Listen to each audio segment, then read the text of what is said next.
It's Ed here from Stockopedia. Thanks all for joining for today's webinar. This is going to be a lot of fun. It's some features we've been working on for a few months now. In fact, actually conceptually, been thinking about this for a couple of years. I'm just waiting for a bunch of people to still keep coming in, so I'll just rattle on for a moment. My name's Ed Croft. I am a co-founder and I run Stockopedia.com. Been here since the very beginning, and it really is a real passion and labor of love for me and for the whole team. So this has been hang on a minute. I shouldn't really have an alarm going off right now. First rule of webinars, turn off all your alarms.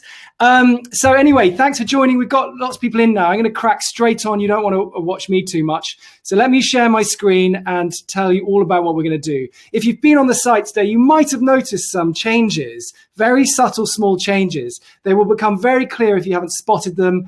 And I really hope the community finds them useful. So I'm going to turn myself off and I'm going to share my screen.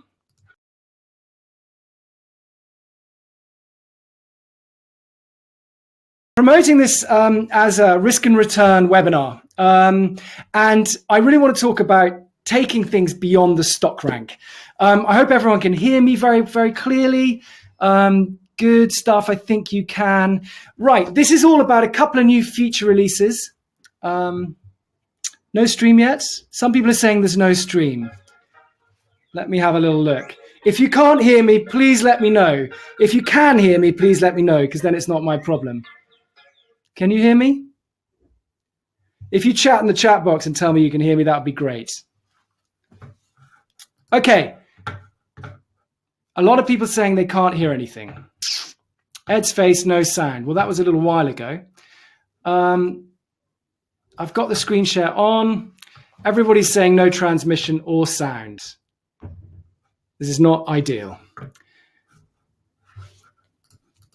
Ah, you can hear now. That's brilliant. Okay. Okay, brilliant. You can see now. Excellent. Thank you very much. Maybe it took a little while for the webinar software to start. Thanks all for joining. This is called Beyond the Stock Rank. It's all about the risk ratings and the StockRank Styles, which are two new features that we have created today after several months of development. So I'm going to dive right in. Quickly before we start, quick disclaimer. Obviously, everybody here is a DIY investor, much like myself. We're not an advisor. We do try and make the best possible data and insights based on historical data, but obviously the past is not necessarily the same as the future, and stocks can go down as well as up. So do your own research and get advice if you need it. I'm Ed Croft, as I said, co-founder and CEO, and I've been around on the site since the beginning. Now, here's what we're going to be up to today.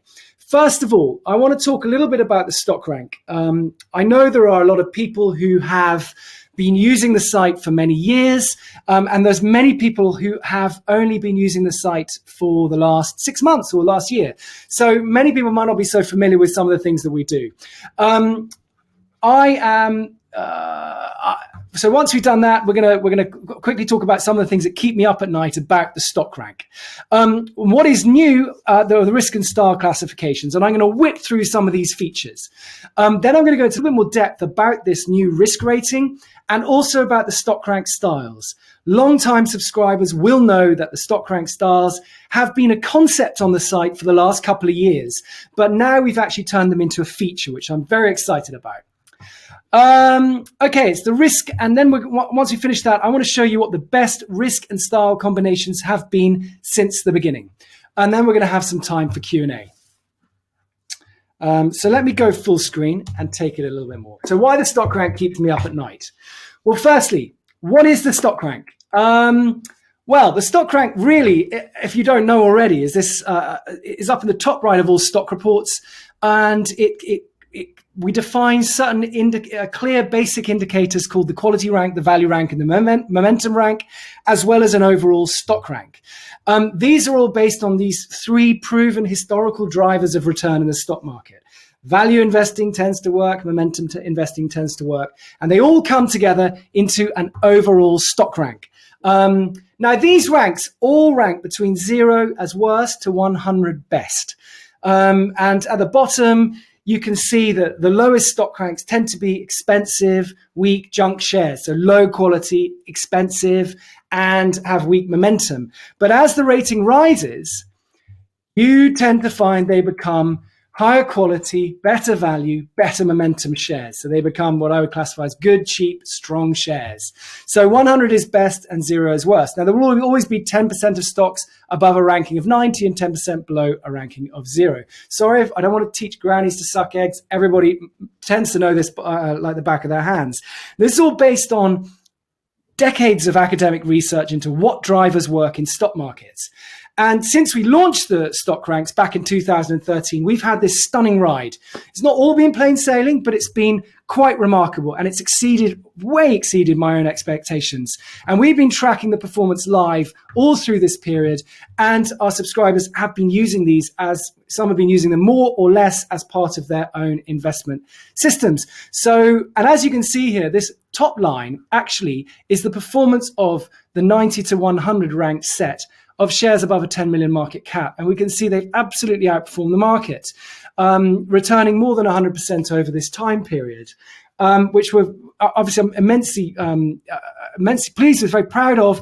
And what's more remarkable is that almost in sequence all the way down, the lowest rankings have drastically underperformed the market. And you can see the market here in the line of blue. Now, this is a performance chart based on UK stocks.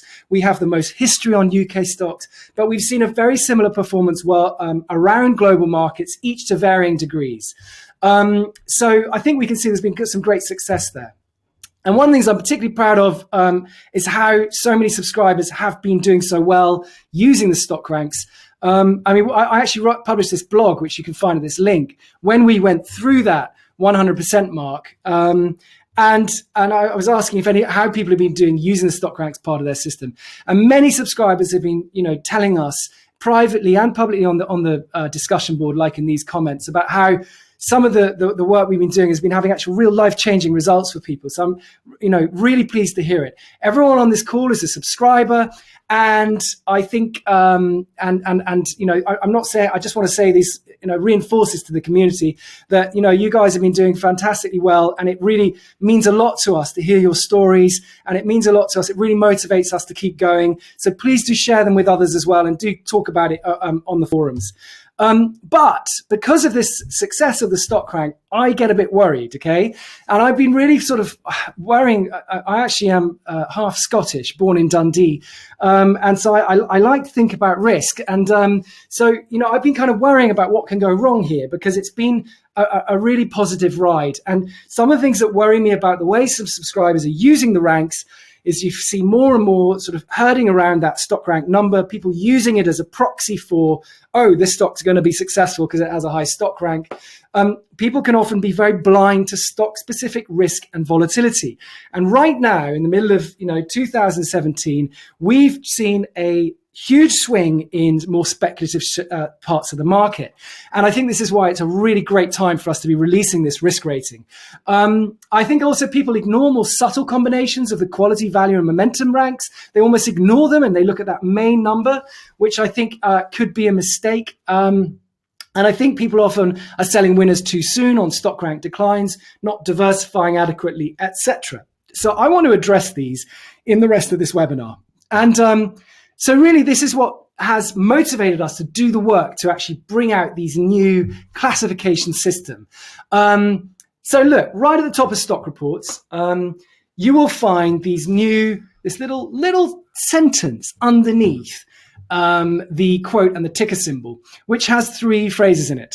And this is very simple. There's the risk rating, the size group, and the StockRank style.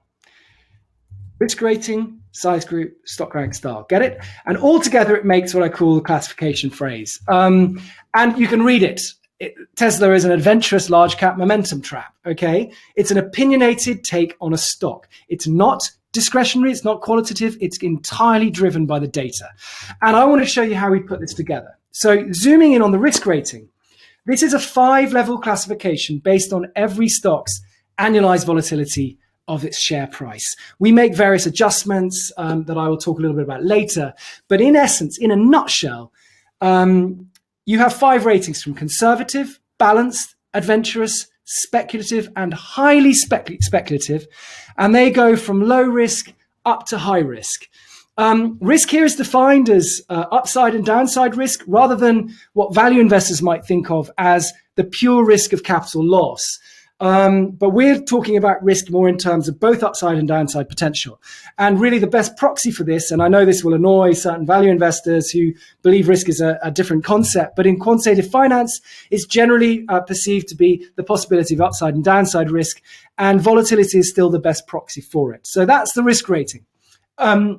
It's important to note here that there are conservative shares. There are only 10% of the market are classified as conservative.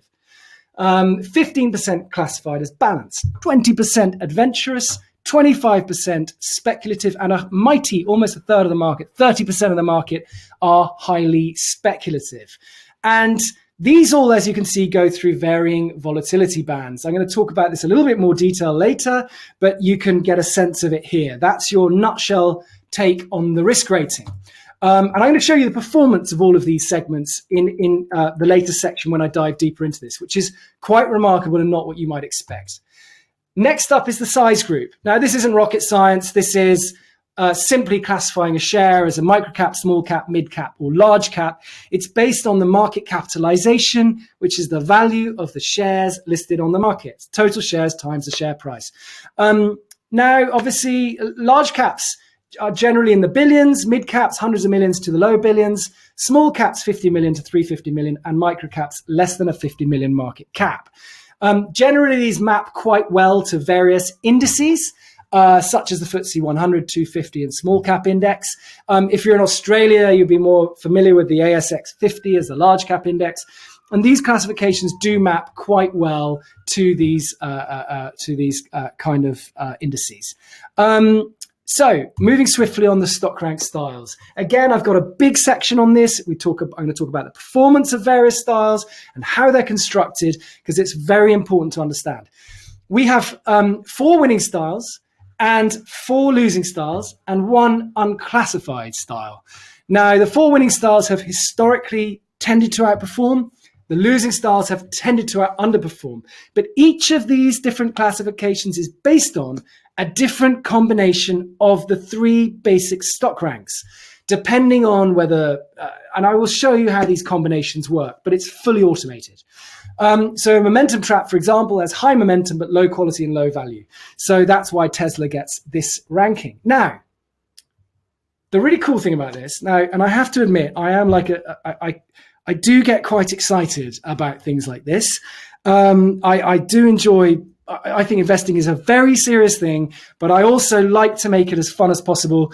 And one of the great things about this system, you have 5 risk ratings, 4 size groups, and 9 StockRank styles, which makes 180 different combinations of these classifications for a stock. So you can think of that as being 180 different instant phrases on a share, which sort of instantly assess risk and return possibilities for all the stocks in global markets, which I think is a really, really powerful thing. And you can see I've just put a few of them on these slides just to show this. So for example, Microsoft, conservative, large cap, high flyer. We'll look at some of these later. Snapchat, this is great fun. Speculative, large cap, sucker stock. And I'll explain what sucker stock means in a while. Time magazine, well, print's been having a bit of a rough ride. Balanced, mid cap, value trap. RBS, adventurous large cap turnaround. We all know Royal Bank of Scotland in the UK, and Games Workshop, balanced small cap super stock. It's been doing fantastically well lately, and it's classified in that top basket. And this is one I find really fun for UK investors. Do you know that Sirius Minerals is the highest, most traded share in the stock market right now? And I was on Hargreaves Lansdowne last week, and I couldn't believe it. Sirius Minerals right there at the top, trading more than all the FTSE 100 shares, and it's classified as a highly speculative mid-cap sucker stock. And I just think that's absolute gold dust. Now, I must make it clear, these red labels which define losing styles do not necessarily mean that a share won't absolutely smash it, okay?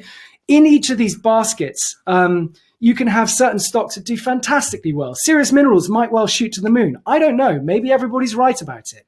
But it's in a basket of stocks which has historically underperformed. So it's all about probabilities. And I think it's a massive probability game in the stock market.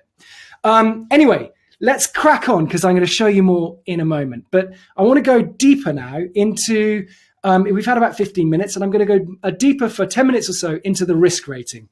And this is a really, really powerful bit of kit. And it's very surprising because it's just this little one word. And you'd be amazed how much has gone into this one word and how much research has gone into us labeling this one word. So let's crack on into the risk rating. Firstly, tiny bit of theory. The way most people look at risk risk and return is they sort of believe in this relationship, which is, it is the theory promoted by financial academics, that in order to get more return, you have to take on more risk. So to reach up here for more return, you've got to take on more risk. And that is the theory that most people go by. You want to go and get rich, go and take a lot of risk. Now, what's incredible is in the stock market, actually, this has been studied by lots and lots of people much, much cleverer than me, from the team at Robeco, AQR, Robert Haugen, Van Vliet, all these guys that I linked to in the ebook I'm going to give you shortly. And they've proven that it's actually rather different. The relationship between risk and return actually looks more like this. Lower volatility, lower risk shares have historically matched or outperformed higher risk shares. And I'm going to show you I'm going to show you actually our real results for the UK market that actually back this up. And I find this quite an astonishing thing. In the stocks, in the long term, there is no additional reward for taking on extra risk. In big baskets of shares, I'm talking about in aggregate in the stock market. Individual shares may be slightly different, but in baskets of shares, and most people do have a portfolio, this actually holds true. And this is known as the low volatility anomaly, or some people call it the low beta effect, as you say, Faz. So this is low volatility shares tending to outperform higher volatility shares. And we kind of thought, wouldn't it be great if there was an easy way to assess volatility, historic and forecast, and an easy way to access this low volatility anomaly, and an easy way to build variable risk portfolios. Now, I know a lot of people use beta for this, and I don't want to go into that right now. I've got some information on that in the ebook, which shows why the beta is not the best tool for you guys, for anybody who's a private investor. So please do read up there. But anyway, how do you quantify risk? So in finance, we generally quantify risk as volatility. And as I said, this is very unpopular with value investors or more, the investor mindset. But it does work actually very, very well looking at the market as a whole. We classify risk as the potential of gaining or losing something of value. If you look at two price returns, you would say that share B, which is much, much more volatile, which you can quantify as the standard deviation of returns, as being more high risk than share A at low risk, even if they have the same returns, right? And so just bear with me on that. And this idea of volatility is how we create these risk ratings. These risk ratings are not based on any other quality factors, such as they're not based on bankruptcy risk, they're not based on earnings manipulation risk, they're not based on balance sheet risks, they're based purely on volatilities. So you must understand that and use the other indicators on stock reports for other financial risks. I wanted to keep this as a very, very pure indicator for people trying to understand the volatility risk in shares. And that's what we've tried to do. So it's a complement to the other stock ranks like the quality rank, and it can be used on its own. So this classification, as I said, it goes from conservative all the way through to highly speculative and I must say the choice of words for each of these levels has been a torturous process for us, but I'm actually quite pleased now with our phrases and how we've described them. So any stock that has it doesn't quite work with fixed cutoffs for specific volatilities. It's based more on percentages in each class. So these limits actually do vary over time. So conservative shares in general tend to have around a 24, 25% or less annualized volatility. We actually use a 3-year look back to calculate this. And we make various adjustments, which are a bit geekier, based on autocorrelation, based on time that a stock's been listed, etc. But you can see these bands generally rise as you go up to the higher risk shares. So highly speculative shares have a annualized volatility of something like over 70% a year. And right in the middle, 35 to 45%. Now, what's particularly, I always think people underestimate how volatile and risky the stock market is. Even this conservative bucket tends to move up or down 25% in a typical standard year. So all stocks must be considered speculative in a way. They are, equities as an asset class are much riskier than cash or bonds. But it's okay to classify stocks within the market in these different bands. But you must be aware that stocks in general are risky.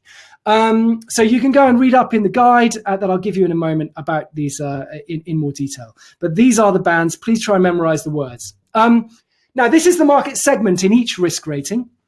We have 10% of the market is conservative, 15% balanced, 20% adventurous, 25% speculative, and 30% highly speculative.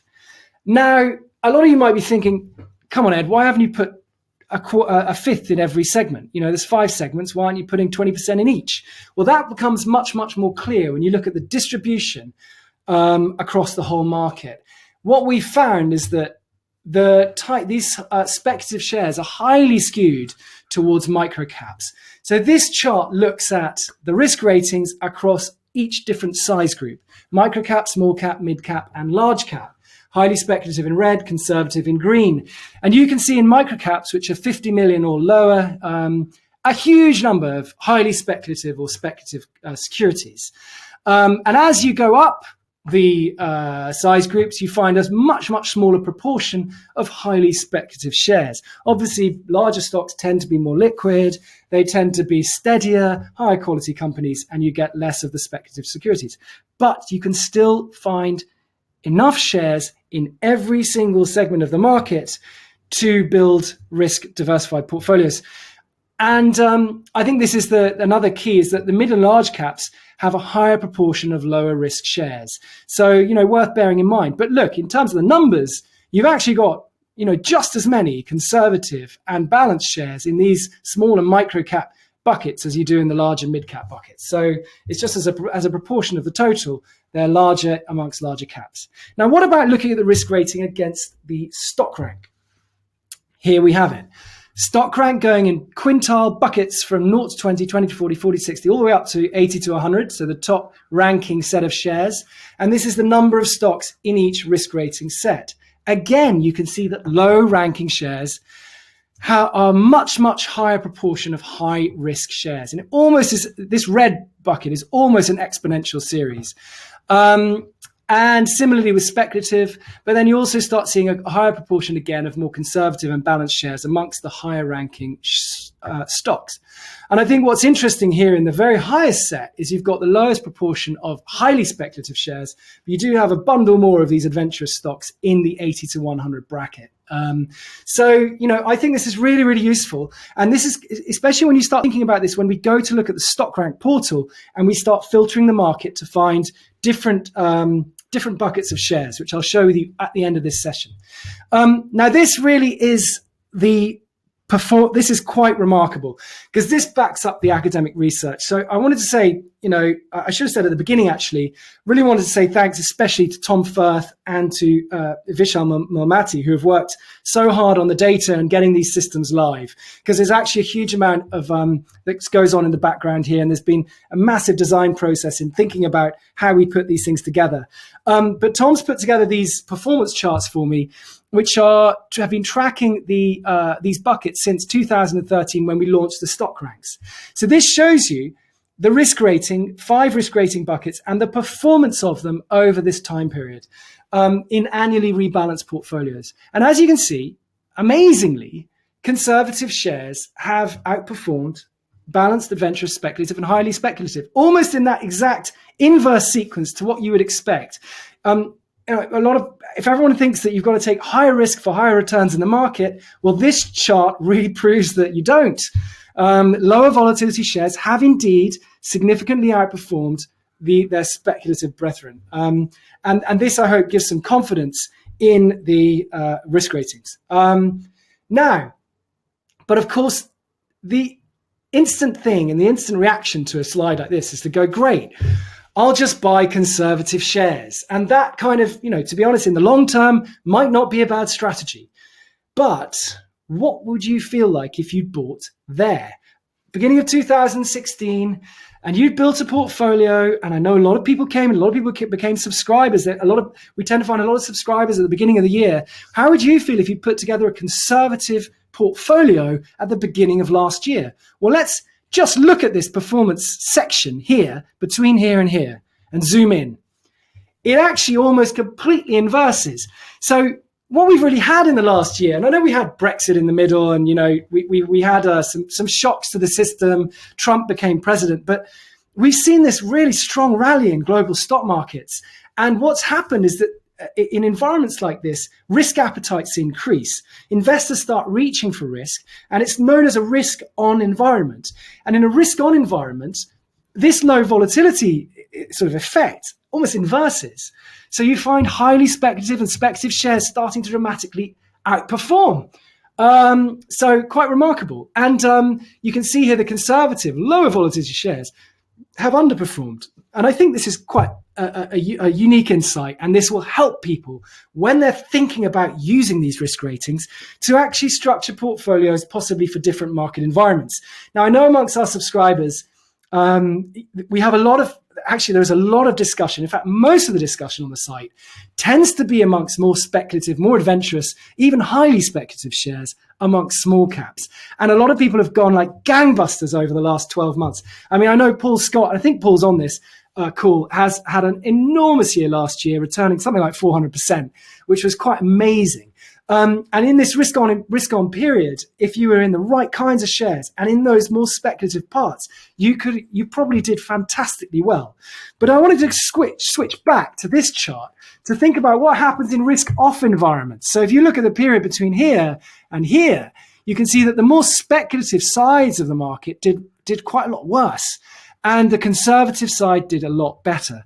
So, you've got to start thinking when using these ratings, firstly on your time frame, am I going to invest really, really long term? But also you've got to think about opportunity costs. You've got to think if you're in a risk-on environment, you have this, how are you going to feel if you're massively underperforming everybody else? Because in my experience, a lot of people have thrown in the towel on a conservative strategy and gone to go and punt in more speculative shares right at the wrong time. So it's worth having, I think these are all quite helpful insights to understanding the stock market. So some general rules. Firstly, low risk shares have a tendency to outperform long-term and on a risk-adjusted basis. Low risk shares tend to outperform in risk off periods when people are taking risk off the table and they're getting more conservative. Higher risk shares tend to outperform dramatically in risk on periods. And, thinking about this more and more, and we've been poring over these results for weeks, it's sort of come to a realization that maybe, one of the best approaches in the market is to have a kind of, think of it as like having a risk barbell approach where you have a core of conservative shares and you have also a set of more speculative investments so that you can you have some spine in your portfolio when the market comes off, but you also have thrust to a portfolio when the market's rising. Because, I personally don't like lagging the market too much. I think and I think that's a really important insight for people. So anyway, if you want to go, you can go and find this. We've written a whole guide. It's very short. You can read it probably in half an hour, lots of graphics and more charts than are in here. Shows you things like the quality rank correlated against the risk rating. Also shows you bankruptcy risk against the risk rating. So go and get this. If you go and hover up on the help menu on the site and go to books, which you'll be able to find it. Or you can get it straight from that link. I'm not sure if maybe someone can paste it in, but anyway, we'll distribute this PDF after the webinar. Now I want to go on to the StockRank Styles. Now, long-time subscribers will know that I wrote my first blog about this about 2 years ago, and as it was a sort of a concept. It was an idea really inspired by Peter Lynch. Peter Lynch, who wrote, What Works on Wall Street, one up on Wall Street. He talked about different categories of shares that did, that worked in the stock market, such as stalwarts, etc. And I wanted to come up with, and we kind of realized there were these different combinations of stock rank, and that we could create our own classification of winning and losing styles. And it sort of sparked an idea, and then gradually it sort of crystallized. Let me just step back for a minute. And if you look at the numbers on some of these basic stock ranks, quality rank, value rank, momentum rank, they're just listed as numbers. So here you can see 88, 72, and 45. And really you can map them to this little graphic, which shows high quality, high value, and low momentum. And so bear this in mind as we look at each of these styles. I've done a whole webinar on the StockRank styles, so I'm not going to go into too much detail, but I want to show you how this works. So firstly, imagine that there are, imagine that each one of these three ranks is high. So maybe in the 90s, the 80s, 70s, something like that. You would have high quality, high value, high momentum. That's three high stock ranks. We actually call that in the classification the super stock. But imagine one of them is low. So you might have a low quality, might be an unprofitable share, might not be having a good time, but it's got very high value. In other words, it's very cheap, and high momentum, it's in recovery. This is actually what we classify as a turnaround. Again, two high ranks, one low rank, but this time the low value rank. It means it's an expensive share. This is one of the favorite classifications for Stockopedia long-time subscribers. We call it the high flyer classification. And I think Damien Cannon actually put up a great post, an amazing blog last night about Fever Tree, which is one of the top high flyers in the market. And of course, if you had negative momentum, a declining share price, but you've got a good company and it's a cheap share price, this is a contrarian share. So, which is one of the kind of, many value investors love trying to pick up bargains on the cheap. So these are all basically what we call winning styles. But you could have two ranks that are negative in different combinations, or three ranks, three low ranks being what we classify as a sucker stock. Now, this schematic shows you oh, hi, Damien. You're actually on the call. That's brilliant. So anyway, this actually is, you can see 4 winning styles and 4 losing styles in this kind of nice schema of how my brain works on the stock market. And I think this is very, very useful as a kind of generic classification system for stocks. You can see here winning styles are all strong in at least 2 of the 3 ranks, but the losing styles are all weak in at least 2 of the 3 ranks. And they all kind of map to various different, different people have different approaches to the stock market. And I think, you've kind of got to find out what you're comfortable with in the stock market. But these are often common traps for investors. Value traps are very well known to value investors. When a stock is super cheap and there's not much else going for it, it can be a really dangerous situation because, just cheap stocks can get cheaper. Momentum traps are sort of classic situation where a stock is like rallying on loads and loads of hope. And sucker stocks are those where really they've got not much going for them. They tend to be very expensive, but have negative falling share prices, etc., etc. Anyway, you can dig into this in a lot more detail. We've written extensive blogs on every single one of these styles. There's also links to the guide. Maybe the guys can share them. We're going to be putting out an ebook on this, I hope, in the next couple of weeks. But I want to show you the performance studies in a moment. Sorry. I should say that the StockRank style is in this little segment here. It will be red for a negative style. It will be green for a winning style. And look here at the market segment in each StockRank style. I think this is quite important to understand because not every stock in the market gets one of the 8 or 4 winning styles and 4 losing styles. There is a whole third of the market which is not strongly characterized by any of those archetypes. Now, these unclassified stocks tend to be sort of more in the middle of the rankings. And I'm not going to explain how we've computed this, how we've calculated it, because we have a lot of quite subtle and quite clever ways that we've done this. But in general, there will always be 33.3% of the market unclassified and the rest split between winning and losing styles. You can see here that it's not an equal distribution because it all depends on the underlying stock ranks, and it will vary over time. So we generally see there are larger buckets in in sucker stock, super stock, high flyer styles, slightly less here in the falling star bracket, and slightly less in turnarounds here. But this will morph over time as the market stock ranks change. And here is the performance history. Again, this is just focusing on the UK market. We hope to extend we are actually building a huge back tester at the moment. It's a big project here. We've got team on it, and it's a real labor of love. But at the moment, this has been created from our data system, and where we've got the most history, which is in the UK. So as you can see, and again, I'm kind of amazed by this, but the top performance has indeed been that super stock classification, which I know is a bit of a silly name, but it does derive slightly from the literature from the great Robert Haugen. So I would say that's his responsibility rather than mine. Of super stock at the top, high flyers, turnarounds, contrarians. The winning stars have all outperformed the market. And over this time period, I think the FTSE All Share, the UK benchmark index, has returned about 35%, so somewhere around here. Unclassified shares are just below that, and then we've got the 4 losing styles. The sucker stocks at the bottom, momentum traps, value traps, and falling stars. Falling stars tend to be, they're the high quality but low momentum and low value. So you can think of those as like quite expensive high quality shares that are just having a bit of a dip. You often find that stocks will, and it's an important thing to understand that actually stocks don't just stay in one of these classifications forever. Obviously, as their prices change, they move between the different classifications. And it's quite usual to see, for example, a high flyer fall on a correction, fall down to the falling star and then back up again, or a super stock to move down to this high flyer classification. And I want to go in and show you how low how very low the high flyer stock rank can sometimes get. It can sometimes get as low as the 30s and still get this winning style classification. And that's why I'm quite, one of the things I was initially very anxious about, but actually quite pleased about. So I'm going to show you that in a minute.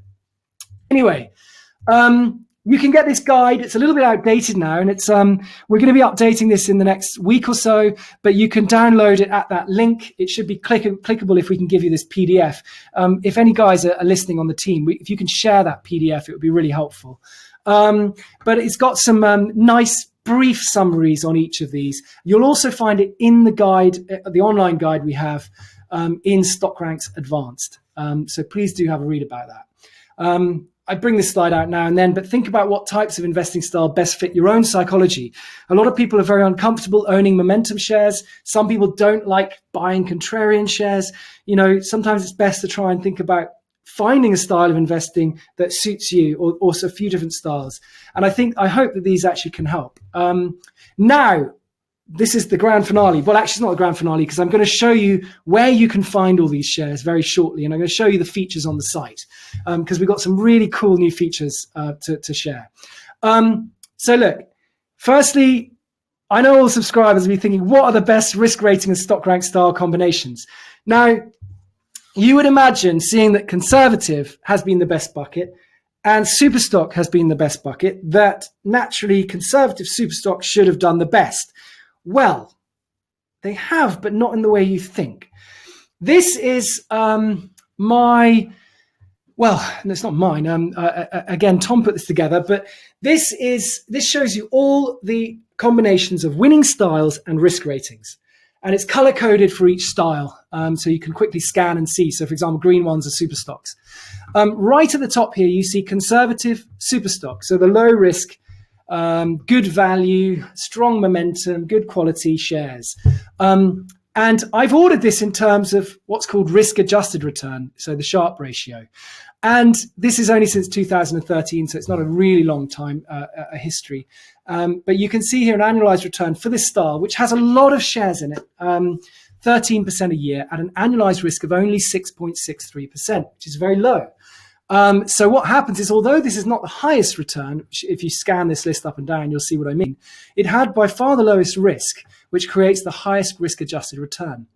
Now, I know this is going to excite a lot of people, but the second highest, and actually the second highest performance, is speculative high flyers, which I'm going to show you on the site quite soon. Now, for all those of you who've just made a ton of money in Boohoo, Fevertree, I'm talking about UK stocks here, shares like, there's so many of them, these speculative high flyers, Just Eat, etc. they have been one of the best performing segments. Now, this might seem to run slightly counter to all of my musings on how conservative shares outperform over the long run. What we actually found is that the mix is slightly more complicated amongst the higher ranking shares. And as you can see here, there is a certain mix here of more speculative segments which have done quite well.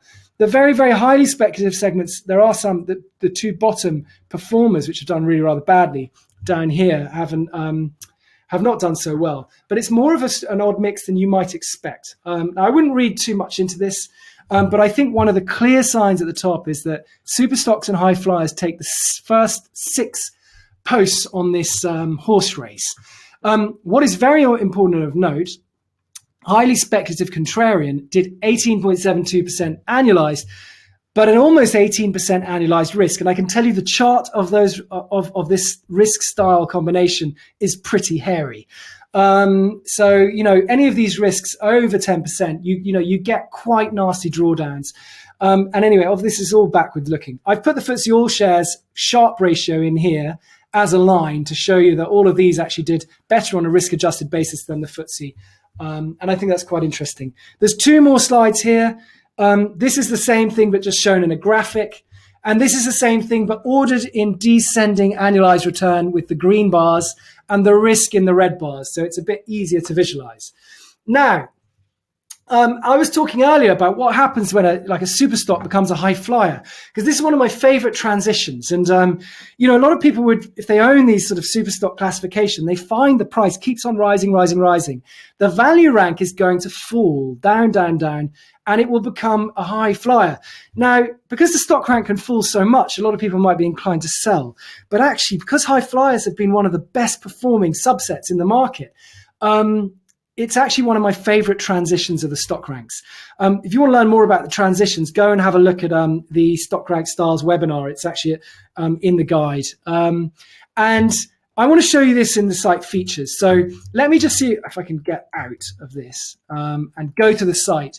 And I'm just going to bring up Fevertree, because I know, I know not everyone here is from the UK, but it's really great that Damien put this blog post. I'll show you where it is in a minute. But Fevertree have become the kind of the gin and tonic, vodka tonic mixer of the day. They've just absolutely been smashing it in the last few years. They've been getting all the sales for tonic water and soda water sales, and have done fantastically well. And as you can see, this is classified as a speculative mid-cap high flyer. And you can see here it's got a very, very high quality rank. It's really profitable. It's a great company, absolutely smashing it. Very high momentum rank. And the value rank is only 1. So, in our sort of schema of different styles, is very much this classic archetype: high quality, high momentum, low value. And I know a lot of people have not bought this because it's always looked too expensive. The P ratio is 60 plus, price to book an amazing 21 times. All these traffic lights are very, very red. And, most people have steered well clear. And, that's been a real shame because it has done so very well. I have no idea if it might be the worst possible time to even be thinking about starting a purchase in Fevertree. It probably is, but, and I probably personally wouldn't touch it. But my point was the stock rank you can see is much lower. And actually in high flyers, the stock rank can get very low. So I wanted to go and show you, not just where this classification phrase is, but I want to go to actually the StockRanks portal and show you how to find shares in these different risk and style classifications. So go up to ranks and click top stock ranks. And here you can see, I've got this just looking at the UK market at the moment, because, I think most people are in the UK. You can see we've added 2 new filter segments, risk and style. And this gives you all the stocks in the market ranked in descending rank. You can filter by stock rank, you can filter by size group, but the new things we've done here add these risk and style classifications. So you can go in here, and I just want to show you, I'm just going to focus on the 2 segments that have performed best on a risk adjusted basis: conservative, super stocks. So this is a list of only 13 conservative super stocks. And I would presume that most people, I always say, often the higher ranking shares are often not very popular. They often put people off a lot. And a lot of people would be very unfamiliar with these kind of names. You can see that in general, they have higher stock ranks. But even in this classification, you can have quite a low stock rank. But if we go and we look at, for example, speculative, high flyer, we can see there's a lot more in this bucket. In fact, it's 41 shares. And the average stock rank is more around the 60s. But it can go as low as 43. So sometimes it can get right down into this sort of, what most people would perceive as a very, very poor stock rank. But my point was, in terms of risk-adjusted returns, this was one of the best performing segments. And if you think of this as a portfolio, it's done very well over the last 4 years. And I'm not at all suggesting it will in the next 4 years. But I did want to sort of bring this up.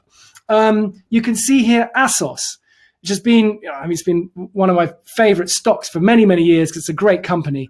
And you can see how well it's done. Again, high quality, high momentum, but a rather low stock rank. And you can see it's got a winning style, but a stock rank less than 50. So we have this sort of counterweight now, which gives a little bit more insight into this overall number. And I think if you're looking only at the stock rank as a whole, and let's go back and have a little look at, for example, just some of these highest ranked shares in the market.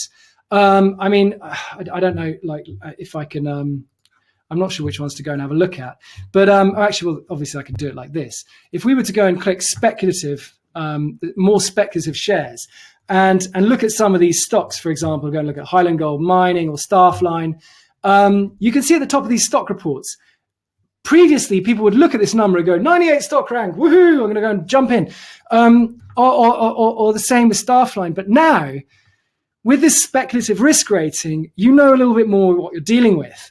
You know a little bit more that this is the kind of share that could be rather volatile and it could hurt you on any decline. And as you can see, this stock does tend to jump around a lot more. And knowing these sort of risk on, risk off periods in the market, this gives you a kind of a really unique counterweight and gives you more depth of understanding on that stock rank. Okay, so I wanted to have another little, what did I want to have a look at? Right, I've shown you a few things using this. I want to show you one little feature that some people might not be so aware of. Let's just use this to go and look at conservative. Let's go look at conservative high flyers, which tends to be, yes, more like the Unilevers, more like some of those kind of more steady, larger cap companies. If you click this button when you've chosen some filters and click save to my screens, it wasn't working earlier, but hopefully it is now. This will actually export it to the screener. And you can see it says top conservative high flyers by stock rank above a 10 million market cap. If we click the edit rules button, you can see that we've added some rules. StockRank style includes high flyer. Risk rating includes conservative. Fantastic. And let me just remove this and show you how you can add them yourself. You click add a new rule, style, risk, size, and you can see StockRank style, risk rating, and size group. This is a new filter we've added into the screener. I spotted that somebody, I think it might have been Ram, he spotted this earlier today and already posted up a link to a screen. But there you can go risk rating, and you can choose one or more of the risk ratings, add a new rule, style, risk, size. StockRank style includes super stock, high, whatever you want to have in there. And let's put high flyers. And you could do this anyway. For example, you might want to go and do a kind of more of a barbell portfolio, conservative and speculative, and get some qualifying shares. And we'll find out how many actually do pop up with any luck. There it is, 98 qualifying. And of course, you can add more filters here. So another thing that we've added in the screener, just because I know a lot of people have wanted this, but the underlying volatility that we use, which is an adjusted 3-year annualized volatility change on a 1-year basis. You can search for 1-year volatility. It's actually 3-year volatility annualized, and you can search for this. Let's do it at less than, say, 35, and get qualifying shares. And there you go, and you can add it to your table display. Fantastic. And this leads me on to the next thing I wanted to talk about, which is how to get the StockRank style and the risk rating into your own table displays. So I'm just going to go to the NAPS portfolio that I track on the site every January. If you click and you go to ranks, click it, and actually, if you don't see, Actually, wait 1 minute. I want to explain what I've done here. I should have prepped that. Save again. Okay, the default display should look like this. You should see the ranks and you should see the risk rating and the stock rank style in this tab. But you can, of course, add the risk rating and stock rank style to any of your table displays. Click the blue button.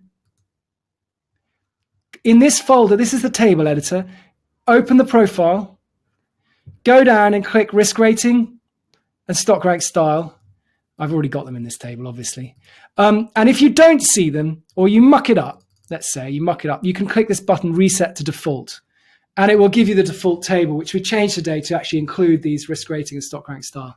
So at a glance, I can see here, analyzing the NAPS portfolio, which is my, for those who don't know, is my New Year portfolio every year that I talk about on the site. You can see that there are 1, 2, 3, 4, 5, there are 6 speculative stocks. There are no highly speculative shares. There are 6 balanced shares, 6 adventurous and 2 conservative. Only 2 conservative shares I was quite surprised by.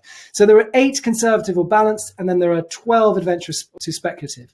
But you can see here that mostly these are in that super stock classification, only 1 high flyer and only 2 contrarians. And this has made me really start thinking about how I'm composing this. I'm considering doing a completely different approach next year.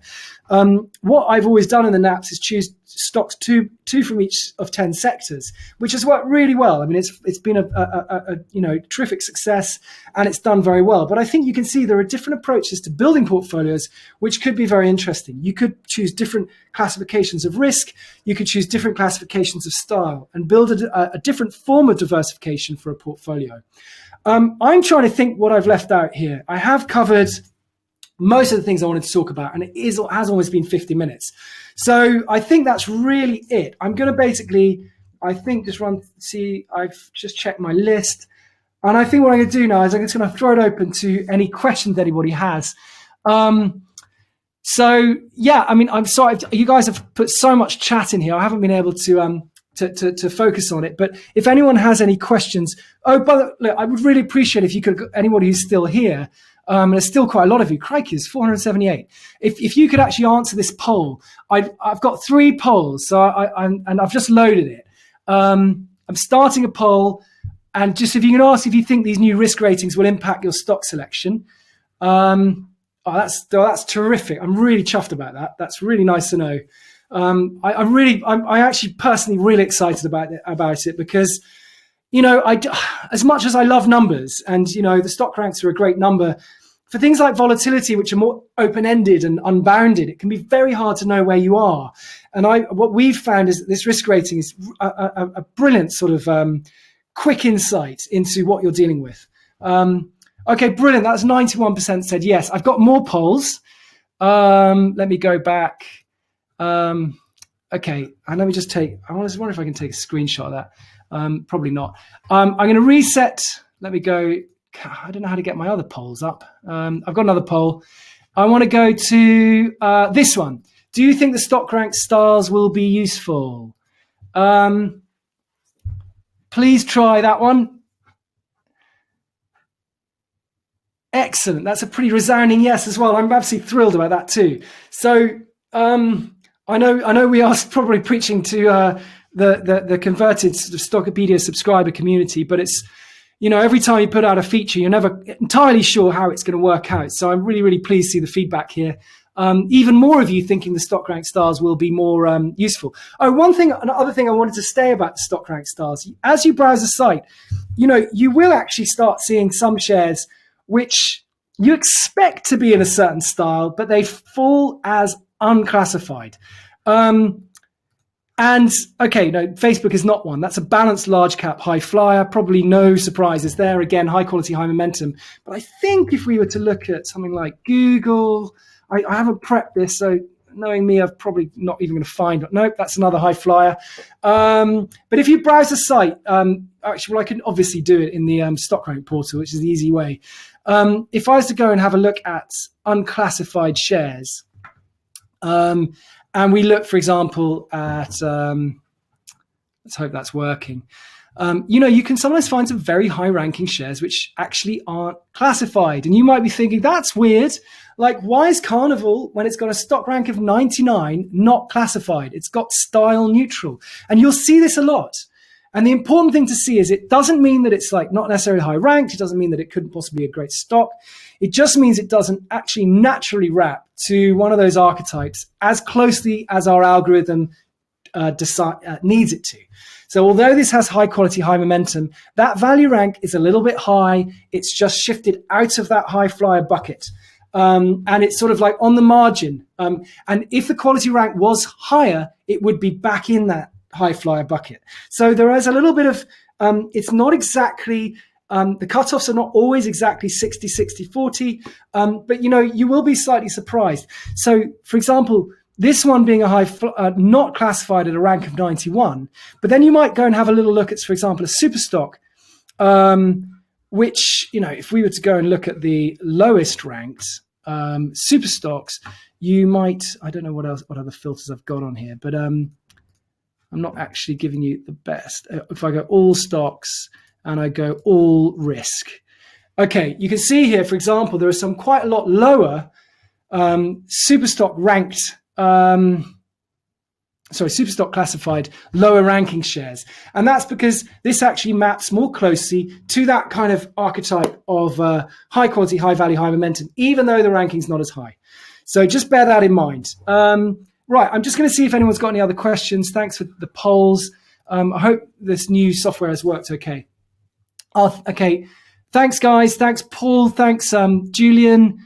I'm brilliant. If anyone's got any questions, fire them away. We will have this online later. How do you know if it's a risk on or a risk off environment? Well, that's a very, very, very good question. Thanks to Trevor for asking that. At the moment, I'm not going to say that I have a crystal ball that tells you that. Let me just go back here to the slide. This is something that I want us to basically start working on over time, is a top-down market timing set of indicators. We haven't even started on this yet.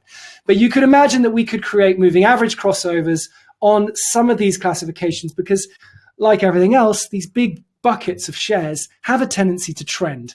And I think when the trend breaks, you can have with some confidence an idea that you're in a higher risk on environment or a risk off environment. So it's something we may think of doing later.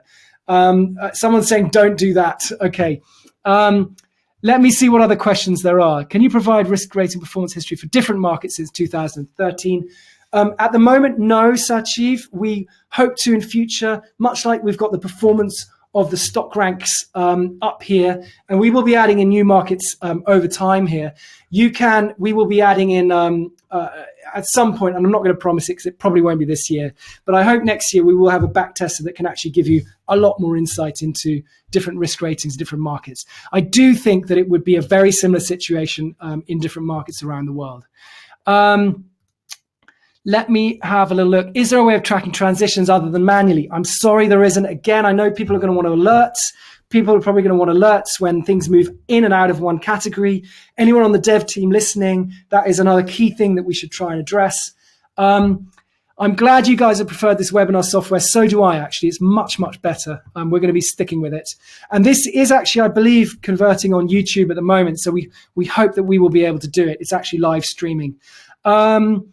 Okay, brilliant, guys. I think that's great. It's been an hour. Any last questions? Okay, thanks, Ed. What's next? Okay, what's next for the site? Well, look, everybody, I'm sure many of you will know that we've been building. We're always trying to put out feature releases. We're actually working on a complete rebuild of the site, which is going to be a really fantastic mobile app.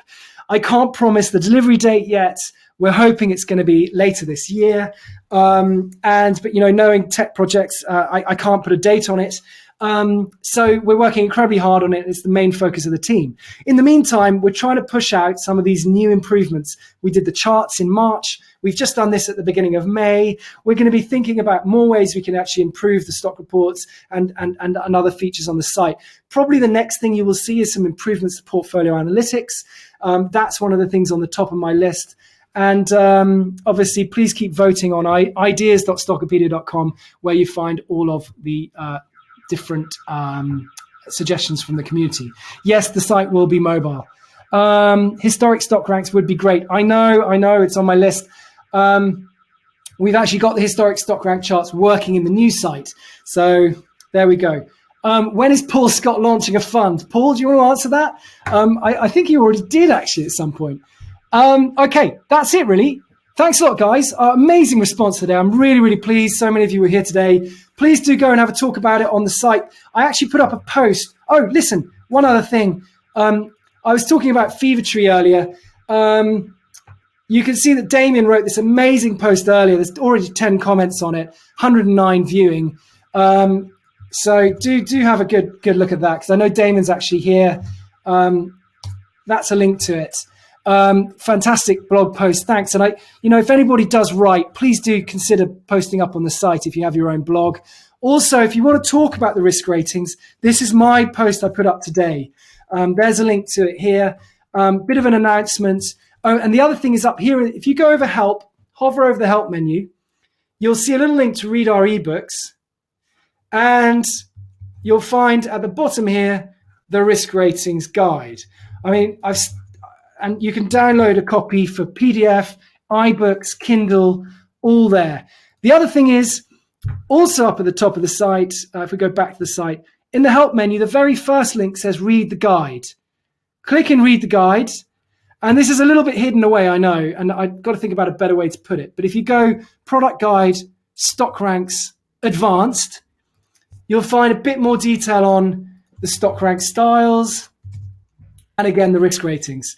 So there's bags of information in here that the guide is becoming more and more and more useful over time. And please do go and dig in. And also in this post, there's links to blog posts that have been written by both myself, but mostly by Ben Hobson. And Ben's done a really terrific job on writing up all these different styles. So for example, here's a link to turnarounds, for example. And you can see some of these go back a couple of years to the very first article we wrote about this, about each style. But and I think it's a really good jumping off point for anybody who wants to sort of understand and get a better grip on like the whole of the investing universe. Brilliant, guys. Thanks a lot. I'm going to pack it in 2:02. Thanks very much. Cheers for listening.